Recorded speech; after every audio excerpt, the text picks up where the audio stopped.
बिस्मिल्लाहिर्रहमानिर्रहीम। अस्सलाम वालेकुम। Welcome to Safinaz kitchen. Like करें सफ़ीनाज़ किचन यूट्यूब चैनल को, साथ में घंटी के बटन को क्लिक करें और पाएँ डेली अपडेट्स। आज मैं आपके लिए लाई हूँ खीर रेसिपी, जिसे लोग घंटों बनाते रहते हैं। मैं आपके लिए ऐसी रेसिपी लेकर आई हूँ, सिर्फ 10 मिनट में ही ऑलमोस्ट ये खीर तैयार हो जाएगी और इसका टेस्ट देग में बनने वाली खीर जैसा होगा, क्योंकि देगों में खीर इसी तरह से तैयार की जाती है। तो चलिए इसे बनाना स्टार्ट करते हैं। खीर बनाने के लिए मैंने 1 किलो दूध लिया है और इसे अच्छी तरह से पका लिया है। आप इसकी मलाई से इसका अंदाज़ा लगा सकते हैं। नेक्स्ट, बासमती चावल लिए हैं 4 टेबल स्पून। इसे अच्छे से वॉश कर लिया था और इसे 10 मिनट पहले भिगो लिया था।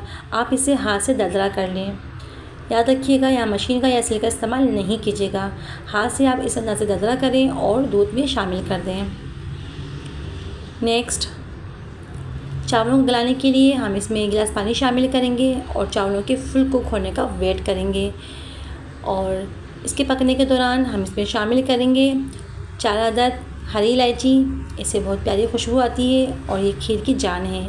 नेक्स्ट, तो आप देख सकते हैं यहाँ हमारे चावल फुल कुक हो चुके हैं। अब हम इसमें शामिल करेंगे कलाकंद, और अगर आप चाहें तो आप इसमें खोया या बर्फ़ी भी शामिल कर सकते हैं। खीर में से अच्छे से मिक्स करेंगे और इसके मेल्ट होने का वेट करेंगे। साथ ही शामिल कर देंगे इसमें बारीक कटा हुआ फ्रेश नारियल। अगर आपको इसका टेस्ट पसंद हो तभी आप शामिल कीजिएगा, वरना आप स्किप भी कर सकते हैं। नेक्स्ट, मीठा आप अपने हिसाब से सेट कर सकते हैं।